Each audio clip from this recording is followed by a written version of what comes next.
दोस्तों, नासा के spirit rover ने मंगल ग्रह की दुनिया पर लगभग 6 साल बिताए थे और अपने जीवन काल में करीब 7.7 किलोमीटर की यात्रा की थी। और अपनी यात्रा के दौरान इस अंतरिक्ष मुसाफिर ने कई परेशानियों का सामना किया और अपने जीवन काल में इसने मंगल ग्रह से हजारों तस्वीरों को पृथ्वी पर भेजा और कई महत्वपूर्ण खुलासे किए, जिसने वैज्ञानिकों के मंगल ग्रह को देखने का नजरिया ही बदल दिया। तो दोस्तों, आज की इस वीडियो रिपोर्ट में हम स्पिरिट रोवर की पूरी यात्रा को रियल फुटेज के साथ करने वाले हैं, जहां हम एक भी एनिमेशन का प्रयोग इस वीडियो में नहीं करेंगे, बल्कि पूरा का पूरा रियल फुटेज आपको दिखाएंगे। आज के इस वीडियो का लाइक टारगेट 30,000 है। तो चलिए, आज के इस वीडियो में हम 6 साल लगातार मंगल ग्रह पर बिताते हैं और महसूस करते हैं मंगल ग्रह की दुनिया को। हेलो दोस्तों, मैं हूं आपका दोस्त सुरेश सांचोरी। आप रहस्य टेलीविजन यूट्यूब चैनल देख रहे हैं। हमारी यात्रा की शुरुआत होती है 4 जनवरी 2004 से। स्पिरिट रोवर मंगल ग्रह की सतह पर एक जोरदार धमाके के साथ गिरता है। फिर इसके बाद यह रेस्ट में आने से पहले अपने एयर बैग्स के साथ 28 बार बाउंस करता है। यह अपने टारगेटेड साइट गुस्सेव क्रेटर से 13 किलोमीटर दूर जाकर रुकता है। नासा की टीम इस जगह को अनौपचारिक रूप से कोलंबिया मेमोरियल स्टेशन नाम देती है। नासा की टीम इस जगह को यह नाम उन एस्ट्रोनॉट की याद में देती है जो साल 2003 में कोलंबिया हादसे में मारे गए थे। अब मंगल ग्रह पर लैंड करने के बाद स्पिरिट पहली बार अपनी आंखें खोलता है और इसने सबसे पहले मंगल ग्रह की यह तस्वीर खींची। ये उस समय की किसी और ग्रह पर ली गई हाईएस्ट डेफिनेशन की पिक्चर थी। इसके बाद यह मिशन अगले कुछ दिनों तक सही तरीके से चलता है, लेकिन फिर अचानक कुछ बदलता है। तारीख थी 21 जनवरी। स्पिरिट अब मंगल ग्रह पर 17 दिन बिता चुका था और तभी अचानक नासा का इस रोवर से संपर्क टूट जाता है। लेकिन अगले ही दिन रोवर नासा को एक बीप का साउंड भेजता है। वह कंफर्म करता है कि उसे पृथ्वी से भेजा हुआ एक सिग्नल मिला है। इसके साथ ही यह भी बताता है कि उसके अंदर कुछ खराबी है। रोवर के इस सिग्नल से वैज्ञानिकों ने अंदाजा लगाया कि यह रिबूट लूप में फंस चुका है, जिसका मतलब था कि यह बार बार अपने आप बंद और चालू हो रहा है। नासा ने इस रोवर को इस हिसाब से डिजाइन किया था कि यह अपने आप रीस्टार्ट हो सके, लेकिन इस फॉल्ट के कारण वैज्ञानिकों को डर था कि रोवर इस खराबी के कारण अपनी पूरी एनर्जी खो देगा और ओवरहीटिंग के कारण काम करना बंद कर देगा। ये फॉल्ट इतना सीरियस था कि नासा अब लगभग ये उम्मीद छोड़ चुका था कि स्पिरिट मंगल ग्रह पर आगे बढ़ पाएगा। लेकिन खुशकिस्मती से जब स्पिरिट का मंगल ग्रह पर 19वां दिन था, तभी नासा अनाउंस करता है कि स्पिरिट की रिपोर्ट में खराबी नहीं है, बल्कि खराबी इसकी फ्लैश मेमोरी में है, जो कि एक सॉफ्टवेयर एरर है और इसे रोवर की फ्लैश मेमोरी को फॉर्मेट करने से सही किया जा सकता है। 32वें दिन स्पिरिट को सही कर दिया जाता है और अब ये वापस अपने मिशन पर लौट चुका था। अब इसकी ऑपरेटिंग टीम का अगला लक्ष्य था इसके रॉक एब्रेशन टूल यानी कि रेट का यूज करना। इससे पहले मंगल ग्रह की चट्टानों का कभी भी इतना नजदीक से निरीक्षण नहीं हुआ था। दुनिया मंगल ग्रह की चट्टानों के बारे में जानने के लिए बेसब्री से इंतजार कर रही थी। स्पिरिट ने अपने माइक्रोस्कोपिक इमेजर और स्पेक्ट्रोमीटर्स की मदद से एक पीसी हुई चट्टान के पाउडर की जांच की। इसके बाद इस रोवर ने कंफर्म किया कि यह चट्टान मंगल ग्रह पर हुए ज्वालामुखी विस्फोटों के कारण बनी है। इसके बाद यह मुसाफिर अपनी यात्रा को आगे बढ़ाता है और निकल पड़ता है एक दूसरी चट्टान की तरफ, जिसका नाम था हम्फ्रे। 5 मार्च को इस चट्टान की पूरी इन्वेस्टिगेशन करने के बाद नासा घोषणा करता है कि स्पिरिट ने मंगल ग्रह पर पानी के निशान ढूंढ लिए हैं। यह चट्टान ऐसे मिनरल से बनी थी जो आमतौर पर पानी के बहाव वाली जगह पर पाए जाते हैं। अब यहाँ से स्पिरिट अपनी अगली लोकेशन की तरफ बढ़ जाता है, जिसका नाम था बोनविले क्रेटर। यहाँ पहुंचने के बाद इस रोवर ने सबसे पहले यह पैनोरामा कैप्चर किया। नासा की टीम ने तय किया कि रोवर को इस क्रेटर में नहीं भेजा जाएगा, क्योंकि उन्हें यहाँ पर कुछ भी ऐसा नहीं दिखा जिस पर वह रिसर्च कर सके। अब रोवर यहाँ से आगे निकल जाता है और कोलंबिया हिल्स की तरफ बढ़ने लगता है। स्पिरिट को रास्ते में एक और क्रेटर मिलता है और वह वहां पर रुककर कुछ इस तरह का पैनोरामा कैप्चर करता है। अब स्पिरिट यहाँ से भी आगे बढ़ जाता है और आगे बढ़ते हुए उसे लोहांटन क्रेटर मिलता है। रोवर यहाँ से एक पैनोरामा खींचता है। यहाँ से कुछ ही दूरी पर कोलंबिया हिल्स को भी देखा जा सकता है। कोलंबिया हिल्स तक पहुंचने तक स्पिरिट 2004 के अंत तक कई सारी चट्टानों के सैंपल ले चुका था। इसी दौरान स्पिरिट अपने कदमों की इमेज कैप्चर करता है। इस इमेज में वैज्ञानिक देखते हैं कि रोवर का एक व्हील जमीन पर कुछ ज्यादा ही घसीट कर चल रहा था। यह अभी भी काम कर रहा था, लेकिन उस तरह से काम नहीं कर रहा था जैसे उसे करना चाहिए। अब वैज्ञानिकों की टीम रोवर को इंस्ट्रक्शन देती है कि वह हस्बैंड हिल की चोटी तक पहुंचे। ये लेरिच लुक आउट साइट से कैप्चर किया, जिसमें हस्बैंड हिल की सबसे ऊपरी चोटी को देखा जा सकता है। अपनी शिखर की यात्रा के दौरान spirit port of gold rock नाम की एक चट्टान का फोटो कैप्चर करता है, जो वैज्ञानिकों के लिए थोड़ी हैरान कर देने वाली इमेज थी। ये मुसाफिर इस चट्टान की करीब से इन्वेस्टिगेशन करता है और देखता है कि मंगल ग्रह पर हेमेटाइट की मौजूदगी है, जो इस ओर इशारा करती है कि मंगल ग्रह पर कभी पानी की मौजूदगी रही होगी।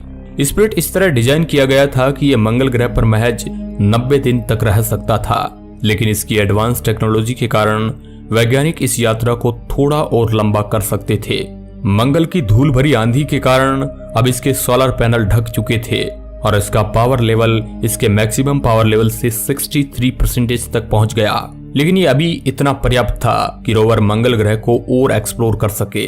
लेकिन तभी अचानक मार्च 2005 में रोवर के साथ कुछ ऐसा होता है जो वैज्ञानिकों के लिए हैरान कर देने वाला था। हवा का एक बड़ा सा झोंका स्पिरिट के सोलर पैनल पर लगी धूल को हटा देता है, जिसके कारण इसका बैटरी लेवल 93% तक पहुंच जाता है, जो इसके सही तरीके से काम करने के लिए पर्याप्त था। ठीक इस झोंके के 3 दिन बाद स्पिरिट एक और हवा के झोंके को कैप्चर करता है, जो कुछ इस तरह था। धीरे धीरे लेकिन सुरक्षित रूप से स्पिरिट हस्बैंड हिल की चोटी पर पहुंच जाता है। चोटी पर पहुंचते ही इसने सबसे पहले दक्षिण की तरफ यह हैरान कर देने वाली फोटो क्लिक की। अब रोवर की अगली लोकेशन थी होम प्लेट। वैज्ञानिक रोवर को होम प्लेट की ओर जाने के इंस्ट्रक्शन देते हैं। यह पैनोरामा स्पिरिट ने हस्बैंड हिल से नीचे उतरते समय कैप्चर किया। रास्ते में रोवर कोमांचे नाम की चट्टानी आकृतियों के पास रुकता है। पूरी जांच पड़ताल करने के बाद वैज्ञानिक देखते हैं कि यह जगह एक समय नॉन एसिडिक वाटर से भरी हुई थी। रोवर की यह इन्वेस्टिगेशन उस धारणा को पूरी तरह गलत साबित करती है, जिसके अनुसार मंगल ग्रह पर जीवन के लिए अनुकूल पानी उपलब्ध नहीं था। होम प्लेट की तरफ बढ़ते हुए स्पिरिट ने कुछ इस तरह के खतरनाक क्षेत्रों को भी पार किया था। फरवरी 2006 में स्पिरिट होम प्लेट तक पहुंच जाता है। मंगल की गर्मियों के मौसम में वैज्ञानिकों की टीम रोवर को सर्दियों के लिए तैयार करने में जुट जाती है। सर्दियों के मौसम में रोवर के सोलर पैनल इतनी सनलाइट नहीं रिसीव कर पाते जितनी उसे जरूरी थी। टीम ने तय किया कि रोवर को मुकुल हिल नाम की पहाड़ी की चोटी तक पहुंचाना होगा, जिससे रोवर तक पर्याप्त सनलाइट पहुंच सके। मार्च 2006 तक स्पिरिट के आगे की व्हील्स एक साथ काम करना बंद कर चुकी थी। अगर रोवर मुकुल हिल तक नहीं पहुंच पाता तो यह मिशन यहीं खत्म हो जाता। नासा की टीम ने तय किया कि अब रोवर को अपने अगले पहियों को खींचते हुए वापस पीछे की तरफ लौट जाना चाहिए। ये पिक्चर रोवर ने मुकुल हिल से वापस पीछे की ओर आते हुए कैप्चर की। सर्दियां नजदीक आ रही थी और वैज्ञानिकों को अब भी नहीं पता था कि स्पिरिट तय समय पर सही जगह पहुंच पाएगा या नहीं। वैज्ञानिकों ने मुकुल हिल के चोटी पर जाना कैंसिल किया और उन्होंने प्लान में बदलाव करते हुए तय किया कि अब रोवर इसके पास ही मौजूद स्पिरिटस विंटर हेवन के नाम से जाने जाने वाली चोटी पर जाएगा। अब स्पिरिट को यहाँ पर लगभग अगले 8 महीनों के लिए पार्क कर दिया गया। स्पिरिट यहाँ पार्क होने के बाद भी लगातार मंगल के एनवायरनमेंट की ऑब्जर्वेशन कर रहा था। इन 8 महीनों के दौरान वैज्ञानिकों ने सर्दियों में कम पावर के कारण रोवर की किसी भी तरह की ड्राइव की कोशिश नहीं की। 2007 में कुछ नए सॉफ्टवेयर के साथ स्पिरिट सर्दियों की नींद से जागता है और अपने मिशन को कंटिन्यू करता है। इस बार नए सॉफ्टवेयर के साथ स्पिरिट अब यह तय कर सकता था कि उसे कौन सी तस्वीर पृथ्वी पर भेजनी है और कौन सी नहीं। नासा की टीम को इस मिशन को लेकर अब भी बहुत सी उम्मीदें थी। रोवर के अगले पहिए अभी जमीन पर घसीट कर चल रहे थे, लेकिन फिर भी ये रोवर सही तरीके से काम कर रहा था। रोवर की अगली व्हील्स के कारण मंगल की जमीन से मिट्टी थोड़ी थोड़ी बाहर निकल रही थी। रोवर की यात्रा जारी थी। तभी अचानक नासा की टीम कुछ ऐसा देखती है जो हैरान कर देने वाला था। नासा की टीम देखती है कि जहां से रोवर अभी अभी निकला है वहां उसके पीछे कुछ सफेद पाउडर जैसा बाहर निकला है। थोड़ा निरीक्षण करने के बाद टीम ने यह देखा कि यह सिलिका है। सिलिका इस बात के संकेत देता था कि मंगल की धरती पर प्राचीन समय में कोई माइक्रोबैक्टीरियल लाइफ रही होगी। 2007 के अधिकतर समय में स्पिरिट रोवर होम प्लेट पे ही रहा। इस समय इसने होम प्लेट के वेस्टर्न एज से कुछ इस तरह का पैनोरामा कैप्चर किया। शुरुआत में तो इस पैनोरामा पर किसी ने खास ध्यान नहीं दिया, लेकिन आगे जाकर एक पॉपुलर वेबसाइट ने इस तस्वीर पर कुछ ऐसा देखा जिसने सबको हैरान करके रख दिया। इस पैनोरामा में एक जगह पर इंसान की तरह दिखने वाली एक आकृति दिख रही है। इसके बाद दुनिया भर में कई तरह के कयास लगाए गए।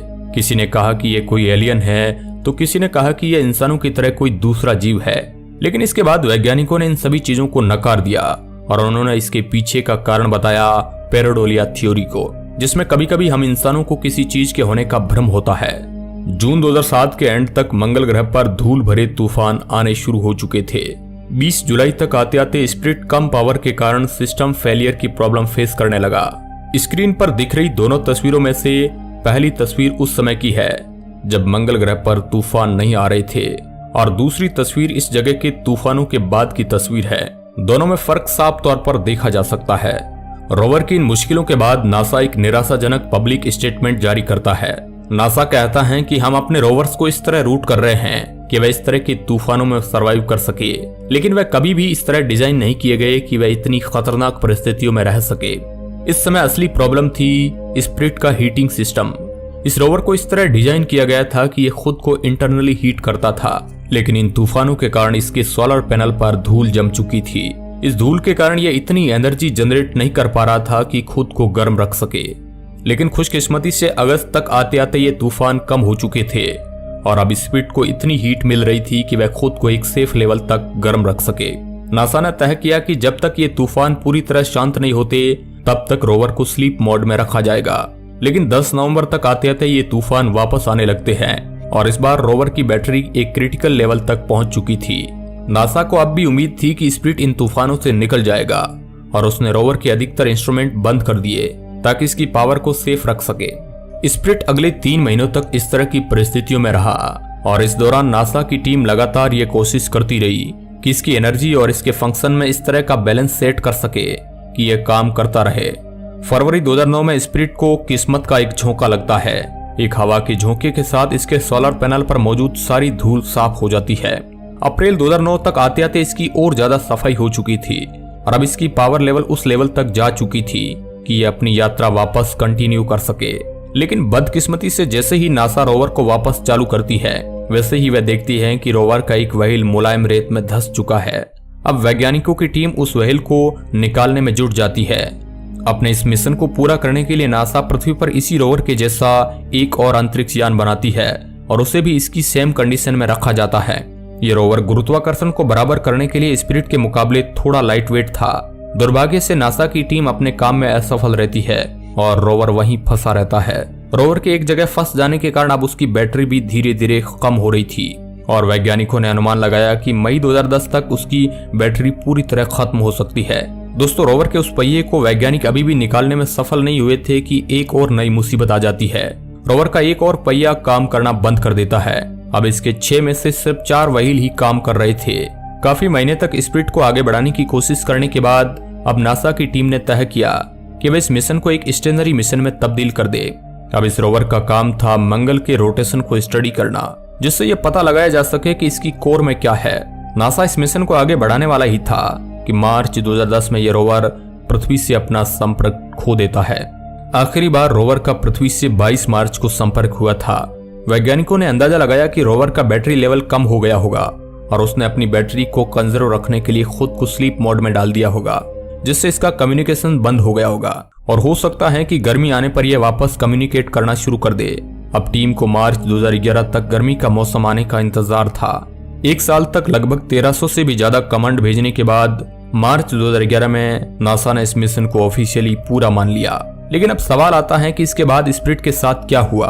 वैज्ञानिकों ने कहा कि हो सकता है कि जब रोवर ने पृथ्वी से सिग्नल खोया तभी वह पूरी तरह से बंद हो चुका होगा, जिस कारण उसके इंटरनल पार्ट्स बर्फ में जम गए होंगे, जिससे उसके सारे पार्ट खराब हो चुके होंगे। लेकिन खराब होने से पहले स्पिरिट मंगल के इस खतरनाक वातावरण में लगभग 6 साल बिता चुका था। इस दौरान उसने लगभग 7.7 किलोमीटर की दूरी तय की। दोस्तों, स्पिरिट की यात्रा का अंत तो हो गया, लेकिन उसका जुड़वा अपॉर्चुनिटी अभी भी मंगल ग्रह पर था। स्पिरिट के बाद मंगल के एक हिस्से को स्पिरिट स्पोर्ट नाम दिया गया। अब आप जो अपनी फोटो स्क्रीन पर देख पा रहे हैं वह फोटो स्पिरिट स्पोर्ट की है, जो अपॉर्चुनिटी रोवर द्वारा खींचा गया था। अपॉर्चुनिटी स्पिरिट के खत्म होने के 7 साल बाद तक मंगल ग्रह पर काम करता रहा। उसने भी मंगल ग्रह की कई सारी जानकारियां पहुंचाई। अगर आप अपॉर्चुनिटी पर वीडियो देखना चाहते हैं तो हमारा 30,000 का लाइक टारगेट आप पूरा कीजिए और कमेंट ज्यादा से ज्यादा कीजिए। आज के इस वीडियो में बस इतना ही। वीडियो के अंत तक बने रहने के लिए आपका बहुत बहुत धन्यवाद।